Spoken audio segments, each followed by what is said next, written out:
जय श्री कुल देवता। पुरुषोत्तम मास में भगवान श्री हरि के 108 दिव्य नामों का श्रवण अत्यंत पुण्यदायी माना गया है। श्रद्धा से इन पावन नामों का स्मरण करने से मन की अशांति दूर होती है, सभी संकटों का नाश होता है, जीवन में सकारात्मकता आती है, सभी कामनाएं पूर्ण होती हैं और भगवान श्री हरि की कृपा प्राप्त होती है। तो आइए प्रारंभ करते हैं इस दिव्य नामावली पाठ को। श्री हरि अष्टोत्तर शतनामावली। ओम हरये नमः। ओम नारायणाय नमः। ओम विष्णवे नमः। ओम वासुदेवाय नमः। ओम माधवाय नमः। ओम गोविंदाय नमः। ओम दामोदराय नमः। ओम केशवाय नमः। ओम श्रीधराय नमः। ओम ऋषिकेशाय नमः। ओम पद्मनाभाय नमः। ओम जनार्दनाय नमः। ओम त्रिविक्रमाय नमः।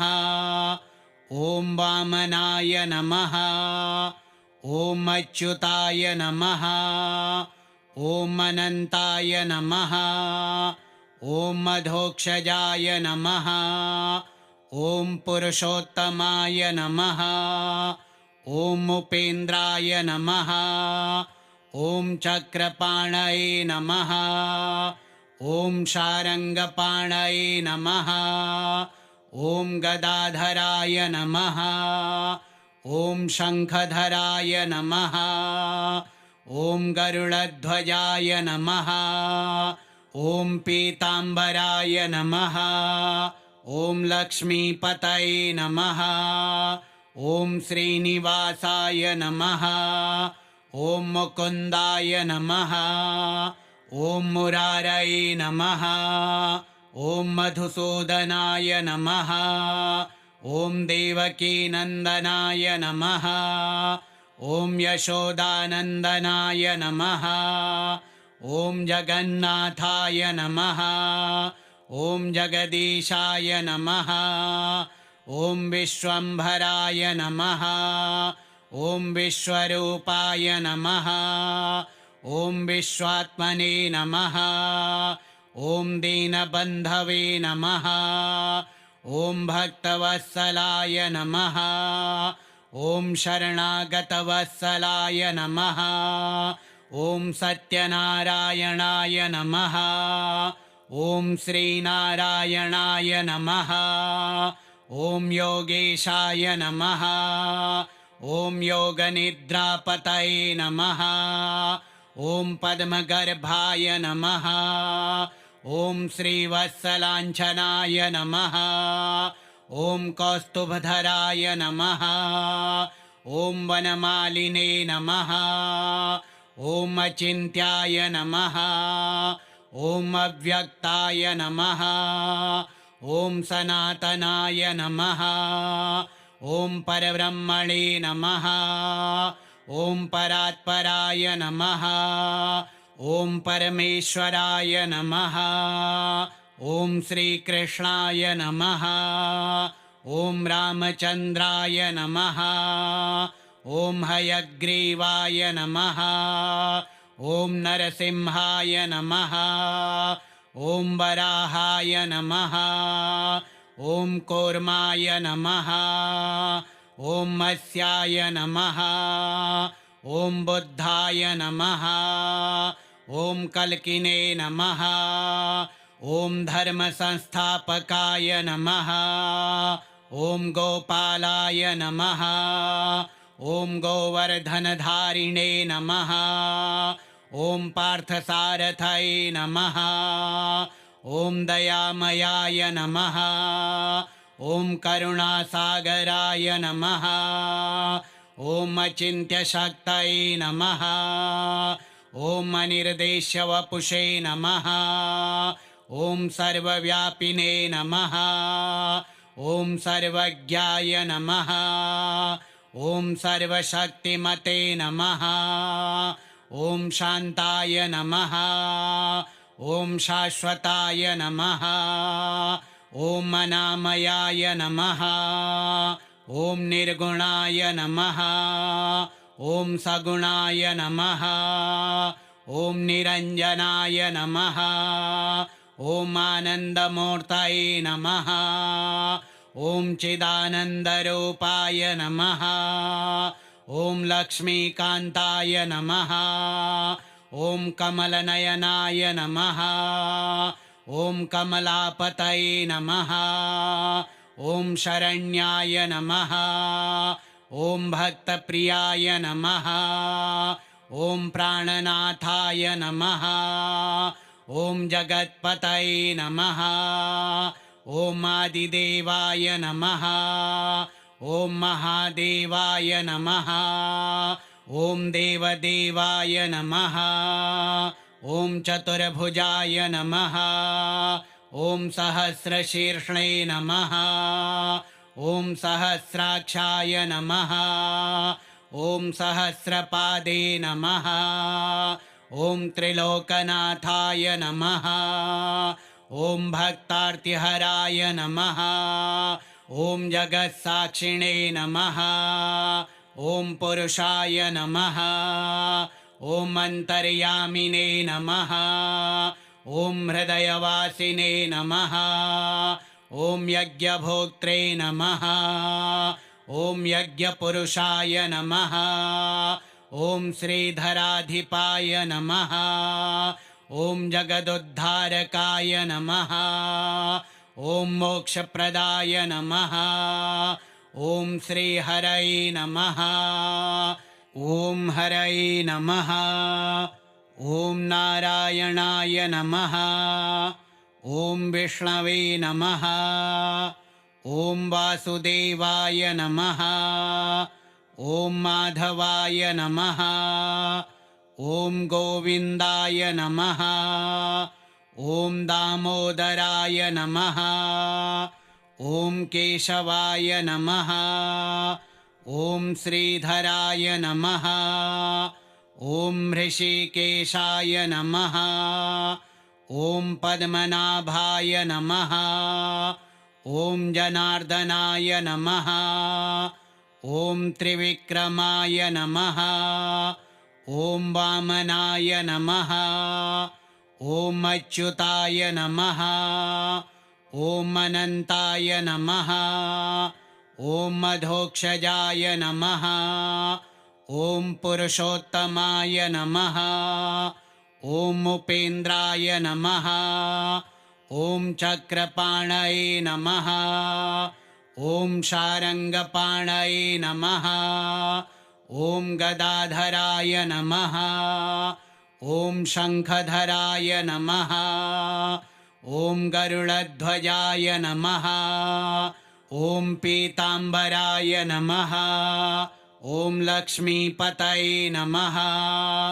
ॐ श्रीनिवासाय नमः। ॐ मुकुन्दाय नमः। ॐ मुरारये नमः। ॐ मधुसूदनाय नमः। ॐ देवकीनन्दनाय नमः। ॐ यशोदानन्दनाय नमः।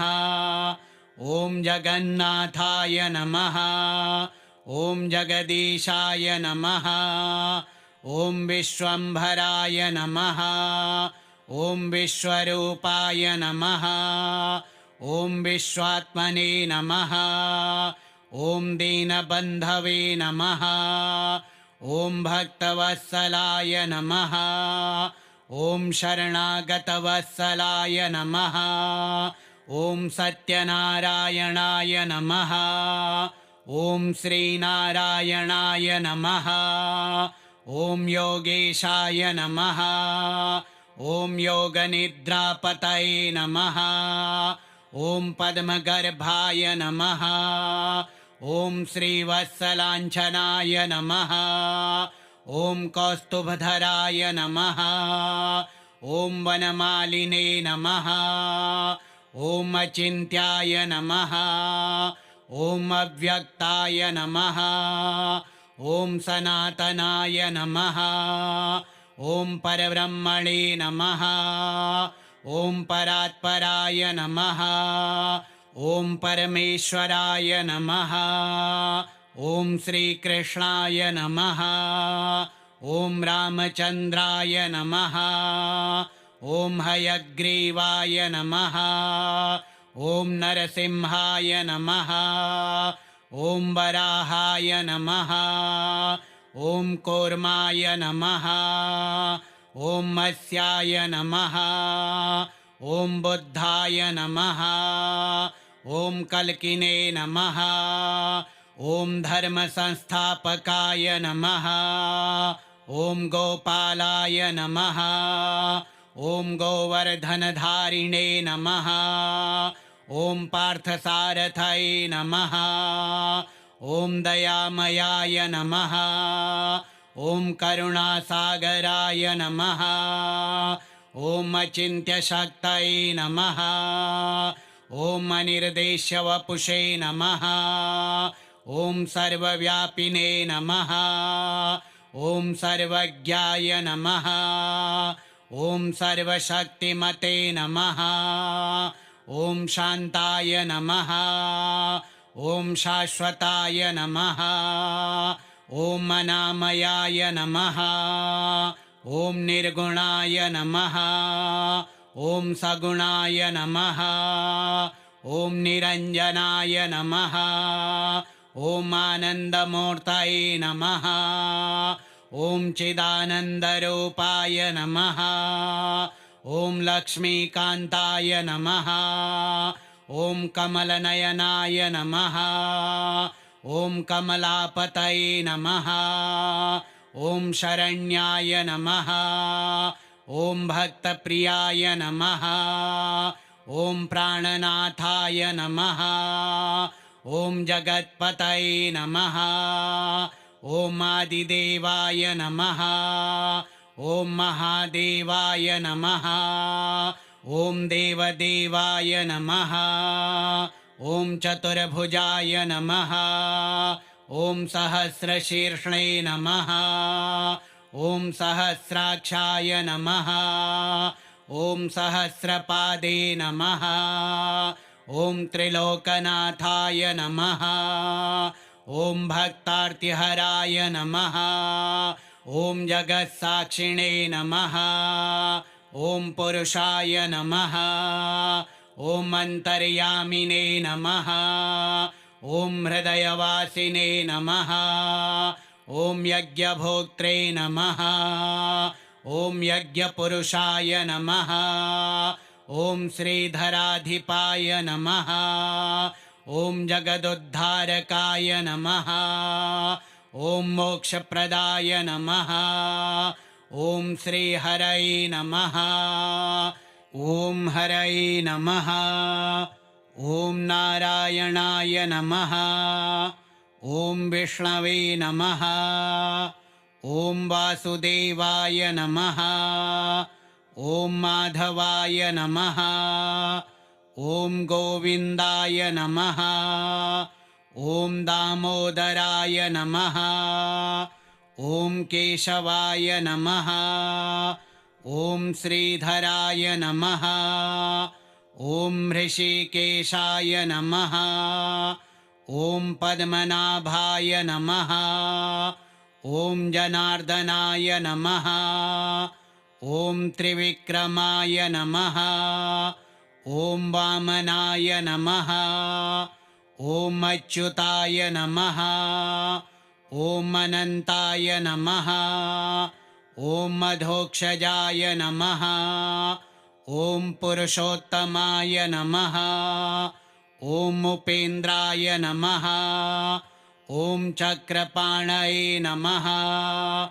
ॐ शारङ्गपाणये नमः।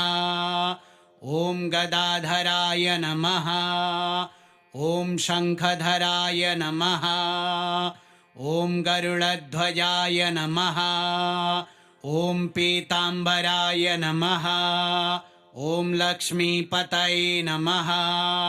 ॐ श्रीनिवासाय नमः। ॐ मुकुन्दाय नमः। ॐ मुरारये नमः। ॐ मधुसूदनाय नमः। ॐ देवकीनन्दनाय नमः। ॐ यशोदानन्दनाय नमः। ॐ जगन्नाथाय नमः। ॐ जगदीशाय नमः। ॐ विश्वम्भराय नमः। ॐ विश्वरूपाय नमः। ॐ विश्वात्मने नमः। ॐ दीनबन्धवे नमः। ॐ भक्तवत्सलाय नमः। ॐ शरणागतवत्सलाय नमः। ॐ सत्यनारायणाय नमः। ॐ श्रीनारायणाय नमः। ॐ योगेशाय नमः। ॐ योगनिद्रापतये नमः। ॐ पद्मगर्भाय नमः। ॐ श्रीवत्सलाञ्छनाय नमः। ॐ कौस्तुभधराय नमः। ॐ वनमालिने नमः। ॐ अचिन्त्याय नमः। ॐ अव्यक्ताय नमः। ॐ सनातनाय नमः। ॐ परब्रह्मणे नमः। ॐ परात्पराय नमः। ॐ परमेश्वराय नमः। ॐ श्रीकृष्णाय नमः। ॐ रामचन्द्राय नमः। ॐ हयग्रीवाय नमः। ॐ नरसिंहाय नमः। ॐ वराहाय नमः। ॐ कूर्माय नमः। ॐ मत्स्याय नमः। ॐ बुद्धाय नमः। ॐ कल्किने नमः। ॐ धर्मसंस्थापकाय नमः। ॐ गोपालाय नमः।